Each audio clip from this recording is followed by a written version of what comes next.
उत्तर भारत के विशाल उत्तर प्रदेश की इस शांत भूमि में एक ऐसी चिंगारी सुलग उठी जिसने औपनिवेशिक साम्राज्य की नींव को खिलाकर रख दिया। गंगा नदी की शांत धाराएं और पवित्र तट एक ऐसी सभ्यता की गवाही देते हैं जहां पीढ़ियों से स्वतंत्रता की गूंज गूंजती रही है।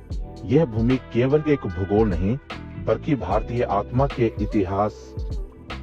कोलकाता के समीप स्थित बैरकपुर छावनी की हरी भरी छांव में ब्रिटिश ईस्ट इंडिया कंपनी के सैनिक अपनी बैरकों में रहते हैं। यहाँ लगभग 5000 सिपाही कड़े अनुशासन और भारी तनाव के साये में जीवन बिताते हैं।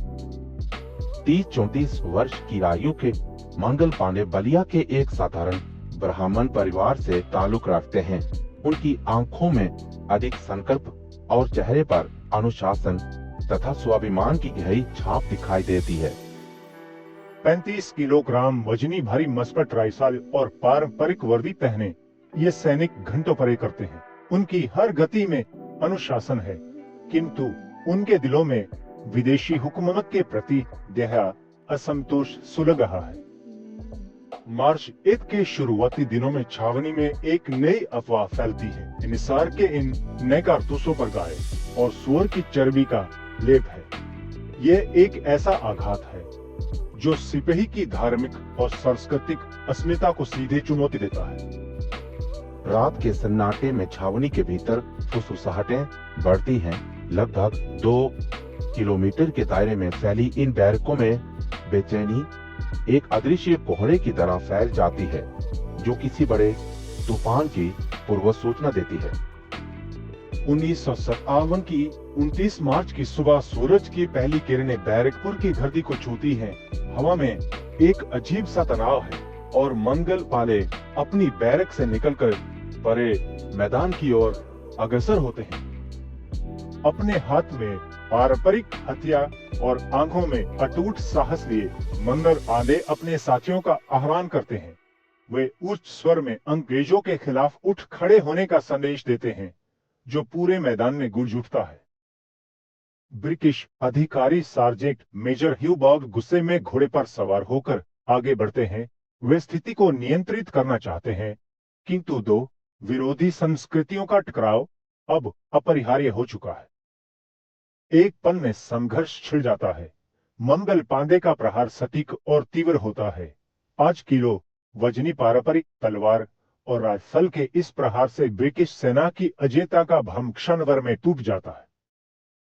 स्थिति को संभालने के लिए लेफ्टिनेंट एडवर्ड ह्यूसन तेजी से आगे आते हैं, किंतु उनके प्रयास इस विद्रोही ज्वार को रोकने में असमर्थ साबित होते हैं क्योंकि आक्रोश अब सतह पर आ चुका है। आसपास खड़े सैकड़ों भारतीय सिपाही इस दृश्य को चुपचाप देखते हैं। उनकी खामोशी में डर नहीं बल्कि एक मौन स्वीकृति और भीतर ही भीतर सुलगती हुई राष्ट्रीय चेतना की गूंज छिपी है। चारों तरफ से घिर जाने के बाद भी मंगल पांडे आत्मसमर्पण के बजाय अपनी ही बंदूक से खुद को गोली मार लेते हैं। वे गंभीर रूप से घायल हो जाते हैं, किंतु उनका शरीर अभी भी प्राणवान रहता है। अस्पताल के बिस्तर पर इलाज के दौरान ही मंगल पांडे पर त्वरित सैन्य अदालत में मुकदमा चलाया जाता है। वे बिना किसी डर के अपने कृत्यों को स्वीकार करते हैं और हर प्रश्न का उत्तर दृढ़ता से देते हैं। 8 अप्रैल 1957 की भोर में निर्धारित तिथि से पहले ही मंगल पांडे को फांसी दे दी जाती है।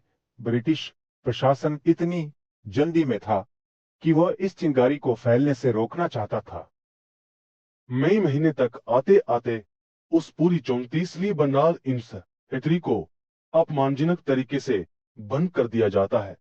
उनकी वर्दियां छीन ली जाती है और उन्हें निरस्त्र कर घर भेज दिया जाता है।